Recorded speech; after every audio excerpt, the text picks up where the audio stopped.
Assalamualaikum warahmatullahi wabarakatuh. Kami dari kelompok 5 statistika. Perkenalkan, nama saya Muhammad Rofan Hidayatullah. Saya Amina Diamanda. Saya Destia Molina. Saya Anggita Wahyuwardani. Saya juga jelaskan. Ini kami akan memberikan tutorial cara mengaplikasikan eViews dan SPSS. Berikut tutorial yang ada. Halo semuanya, pada video kali ini saya akan menjelaskan dan praktekkan bagaimana melakukan uji asumsi klasik untuk regresi berganda menggunakan program eViews. Nah, sebelum saya melakukan praktek di program eViews, saya akan menjelaskan sedikit perihal konsep dasar dari uji asumsi klasik untuk regresi berganda. Uji asumsi klasik merupakan uji prasyarat dalam analisis regresi. Model regresi yang baik harus meloloskan uji asumsi klasik. Analisis regresi digunakan untuk mengetahui ada atau tidaknya pengaruh variabel independen terhadap variabel dependen. Regresi berganda bertujuan untuk mengetahui pengaruh dua variabel independen terhadap variabel dependen. Skala data yang digunakan dalam regresi berganda yaitu data interval atau rasio. Nah, selanjutnya di sini ada uji statistik yang masuk ke dalam uji asumsi klasik untuk regresi berganda. Yang pertama yaitu ada uji multikolinearitas dengan menggunakan metode FIF. Yang kedua ada uji normalitas dengan menggunakan metode Jarque-Bera. Yang ketiga ada uji heteroskedastisitas dengan menggunakan metode Y-test. Dan yang terakhir ada uji autokolerasi dengan menggunakan LM-test. Nah, untuk uji autokolerasi digunakan ketika pola data bersifat time series. Selanjutnya saya akan menunjukkan contoh data untuk uji asumsi klasik dalam regresi berganda. Nah, di sini ada contoh data M series, yaitu tahun 1980 sampai dengan tahun 1999, di mana jumlah variabel independen yang gunakan 4 variabel. Nah, langsung saja saya akan melakukan input data dari program Microsoft Excel ke program eViews. Nah, caranya kita bisa pilih file di eViews, lalu pilih new, langsung ke work file. Untuk start date-nya kita isikan tahun 1980. Lalu untuk end date-nya kita isi 1999. Lalu pilih OK. Nah, selanjutnya kita pilih quick, lalu pilih empty group. Yang data di Excel kita copy, lalu kita copy paste di program eViews-nya. Ini kita close dulu, lalu selanjutnya kita akan melakukan estimasi data. Pilih variabel Y atau independen, lalu tekan Ctrl.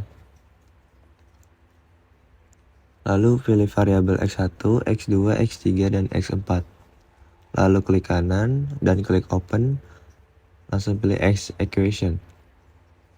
Nah, ini konsasa kita hapus, kita taruh di antara variabel dependen dengan variabel independen atau variabel X1.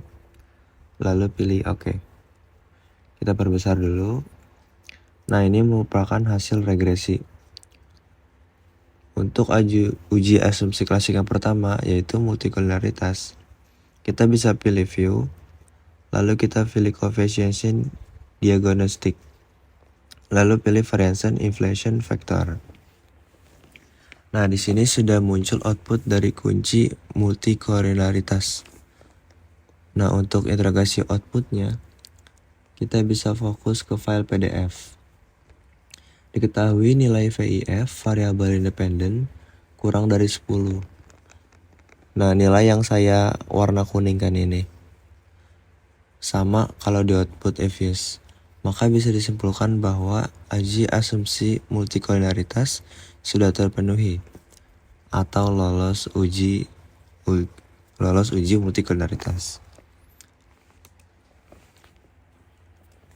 Nah, selanjutnya untuk uji asumsi klasik yang kedua yaitu uji normalitas. Caranya kita bisa pilih view, lalu pilih residual diagnostic, lalu pilih histogram normality test. Nah, di sini sudah muncul output Evius. Untuk interpretasi outputnya, diketahui nilai probability Jarque-Bera sebesar 0,648. Nah, yang nilai ini ya, 0,648633. Nilai tersebut lebih besar dari 0,05. Jadi, bisa disimpulkan bahwa data berdistribusi secara normal, atau dengan kata lain lolos uji normalitas. Selanjutnya, kita akan menguji asumsi klasik heteroskistikitas. Caranya kita bisa pilih view, lalu residual diagnostic, lalu pilih heteroskedasticity test. Nah, di sini ada beberapa metode ya. Ada Breus-Pagan-Godfrey, ada Glatzer, dan juga ada kunci weight. Nah, di sini kita akan menggunakan kunci weight untuk mendeteksi gejala heteroskedastisitas. Lalu pilih OK. Nah, di sini sudah muncul output dari kunci weight. Untuk interpretasi outputnya, diketahui nilai probability OBSR square sebesar 0,2172. Nah, nilai yang saya kuningkan.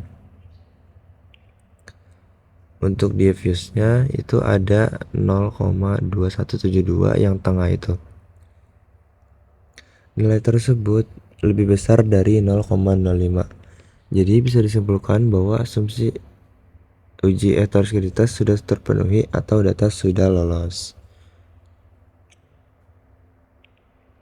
Selanjutnya, untuk uji statistik yang terakhir, untuk uji autokorelasi. Caranya, kita bisa klik view, lalu pilih residual diagnosis, lalu pilih serial correlation LM test, lalu klik OK. Nah, di sini sudah muncul output dari Evius.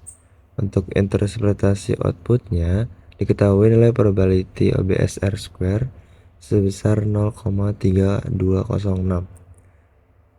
Nilai yang saya kuningkan itu yang warna kuning.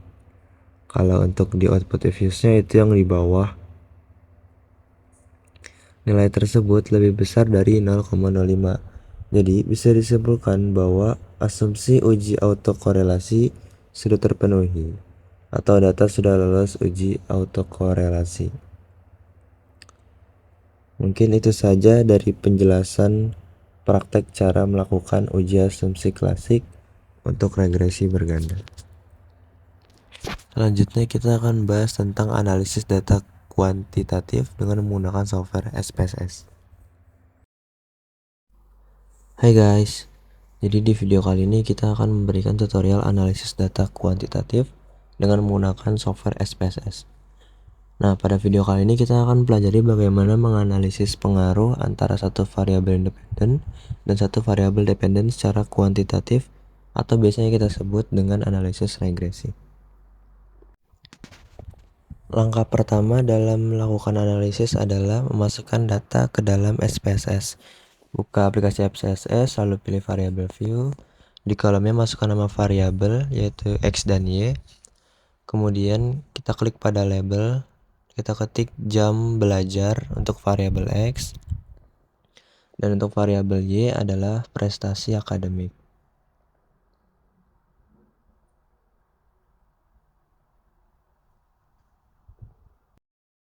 Selanjutnya kita klik data view. Lalu kita salin data berikut ini. Sini kita copy, langsung kita balik ke SPSS-nya.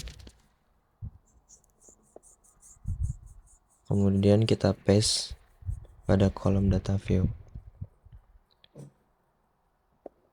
Langkah selanjutnya analisis, klik analyze, pilih regression dan pilih linear.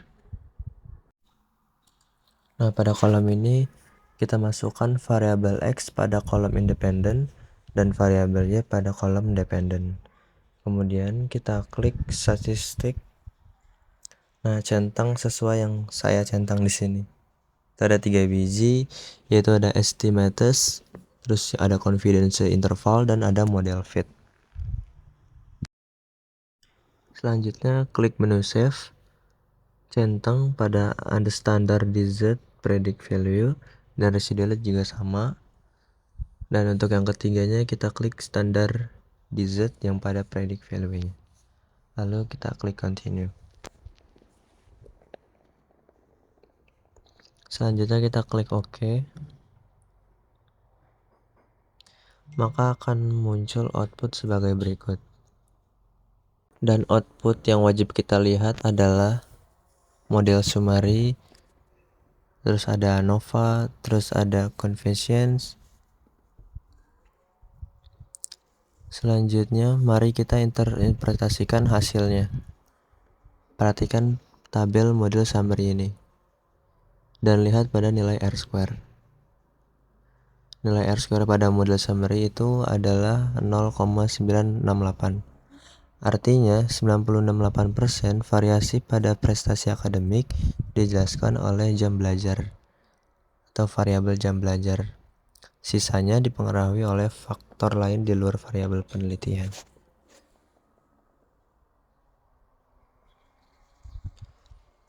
Di sini kita dapat mengetahui bahwa nilai signifikasi pada ANOVA table untuk analisis regresi ini adalah 0,002. Artinya kurang dari 0,05, sehingga dapat diinterpretasikan bahwa model regresi signifikan. Oke, pada tabel ini kita bisa melihat nilai konstanta yaitu 61,2 dan nilai koefisiennya adalah 3,8 dengan nilai signifikasi 0,002 kurang dari 0,05, sehingga dapat dituliskan persamaan regresi pada analisis ini adalah Y sama dengan 61,2 ditambah 3,8X. Artinya ketika jam belajar bertambah 1 jam, prestasi akademik bertambah sebesar 3,8 poin. Dengan hasil tersebut, kita dapat menyajikan hasil analisis dengan format sebagai berikut. Hasil analisis regresi linear sederhana menunjukkan bahwa variabel independen secara signifikan mempengaruhi variabel dependen, yaitu prestasi akademik dengan persamaan regresi Y sama dengan 61,2 plus 3,8X dengan signifikan 0,002 dengan nilai R-square yaitu 0,968. Oke, mungkin cukup sampai di sini. Video kita menjelaskan tentang cara menggunakan program EVIS dan SPSS. Semoga terbantu. Terima kasih.